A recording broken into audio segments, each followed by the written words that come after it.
Hi! Omega Khaos here again with another real-life deck profile, and this time I am showing my Melodious deck, currently my fusion-based deck of choice. So this deck will change quite a lot after Clash of Rebellions, mostly thanks to Crystal Rose, which will make the deck quite a lot better.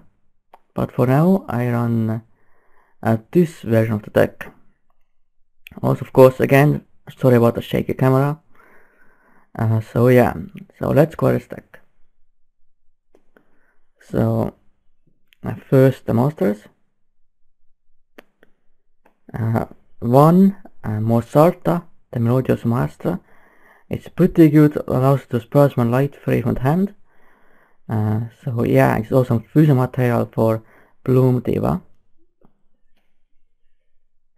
Then Chopina, the Melodious Master, which allows you to cycle your Melodious monsters. So we only run two very high level Melodious monsters because you don't want them to clog your hand. Then two Elegy, the Melodious Diva. I think it's my favorite card in the deck. The artwork is so amazing. This protects your Melodious monsters from card effects if they are spell summoned, and all fairies gain a 300 attack as well. The next card, it pretty much gets you kind of a soft lock Aria, the Melodious Diva, which protects all your Melodious monster from being targeted or being destroyed by battle when this spell summon card is on the field. So definitely, if this card on the field and Elegy, your opponent will have a very hard time getting rid of them. It's almost impossible if they don't have something that doesn't target or doesn't destroy.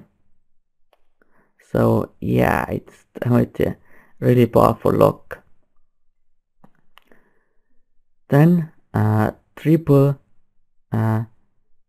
Soprano, the Melodious Songstress, which is the main card that allows you to fusion summon.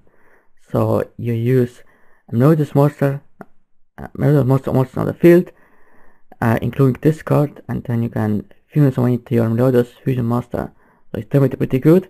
And also when you spell summoned, you can add a Melodious monster from the graveyard back to your hand. So definitely a very good card. Only problem with this card that you can't fusion summon with the monsters in your hand. But oh well. Then Serenity, the Melodious Diva, just another level 4 Melodious monster, and it pretty much can be treated as 2 rewards for a fairy type monster as well. So it's definitely pretty decent, but not really that great. I definitely replace this card with Opera or something, or Tam Tam when they come out in Clash of Rebellions.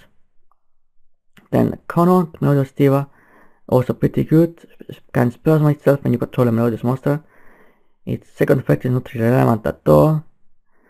So yeah, it's pretty good for your fusion plays or your rank 4 plays, so definitely not bad at all. And then I think the last Melodious monster, Sonata Melodious Diva, the only level 3 Melodious. It can be spell summoned when you control a Melodious monster, and all fairies gain 500 attack. And then the last two monsters, too honest, because it's a light based deck and also a fairy deck. So yeah, it's pretty good in here, but I might take it out after Clash of Rebellions, because once you already have Aria on the field, your opponent can't get rid of your monsters anyway. So yeah, so it might not be that necessary. So that was the monsters.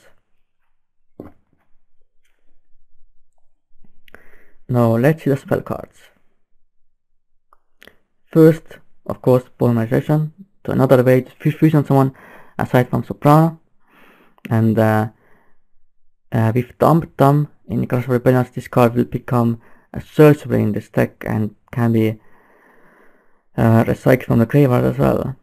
So yeah, you only need one, because at multiples it can get cloggy and you don't want to minus too much. Then of course one of the best cards in the deck, first Movement Solo, which allows to spell summon a Melodious level 4 lower Melodious from the deck if you control no monsters, but you can only spell summon Melodious monsters that turn.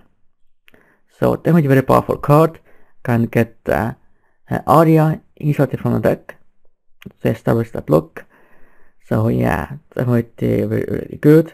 Then 2 entrance mod of my most to get Elias to the field for that soft look, but it has some other uses as well. Then 2 Celestial Transformation, a very interesting card, I guess. It's actually pretty bad, but in this deck it's not that too terrible, I guess.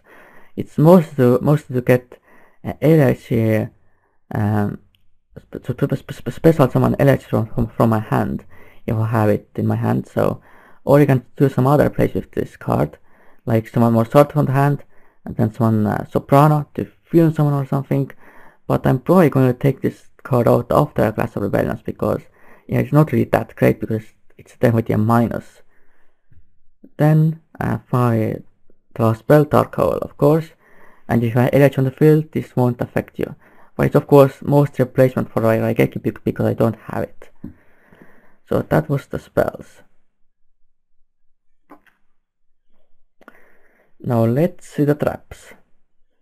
First, Melodious Illusion. It's a pretty good card.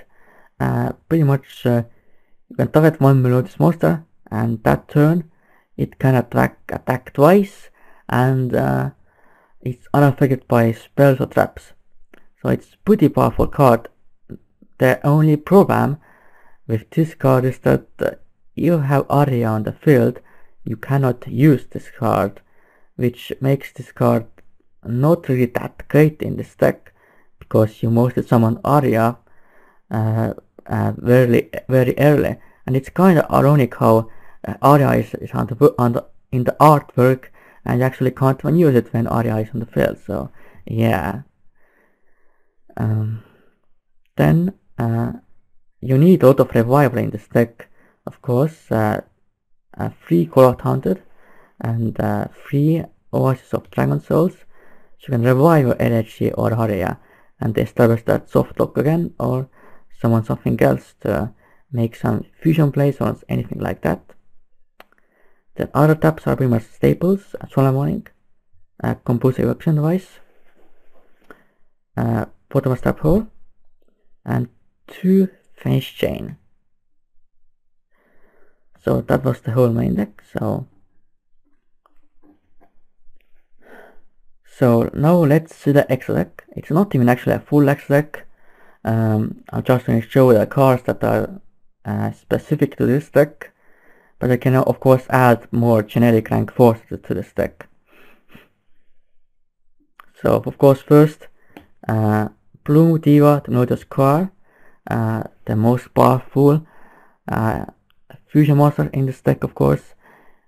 You have to use Melodious Maestra and one Melodious monster for it, and it cannot be destroyed by card effects or by battle.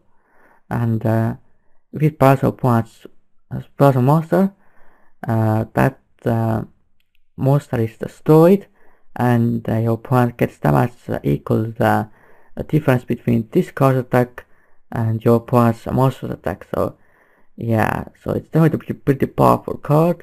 And when you have the soft lock already on the field, this is pretty very nice card. It can be kind of hard to get out sometimes, but it's definitely not hard. And with Crystal Rose, this card becomes even easier to summon in the future. Then Schuberta, the Melodious Maestra, the fusion that is a lot more easier to summon because it only requires 2 Melodious monsters, but its effect is of course not as powerful. It has 2400 attack, and during either player's turn you can banish up to 3 cards in either player's graveyard, and then this card gains 200 attack for each card banished, but you can only use its effect once while this card is face up on the field. So yeah, pretty nice card, but it's mostly as a beater or as a bridge to Bloom Diva. Then Fairy Cheer Girl, of course, because it's a fairy base deck. So yeah, just get some extra draws.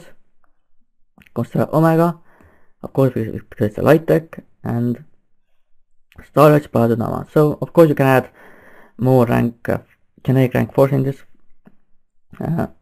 this deck, but yeah, I'm not going to show it because it's not really. You can add pretty much anything you want. So yeah. So this was my Melodious real life deck profile. I definitely enjoy playing with this deck. It's pretty fun and can be pretty powerful, but of course it cannot maintain a card advantage that well, and it can draw bad hands sometimes, but it definitely has potential. And after Clash of Rebellions, this deck will become a lot better. So I hope you enjoyed this deck profile. For now, goodbye and Omega Khaos out.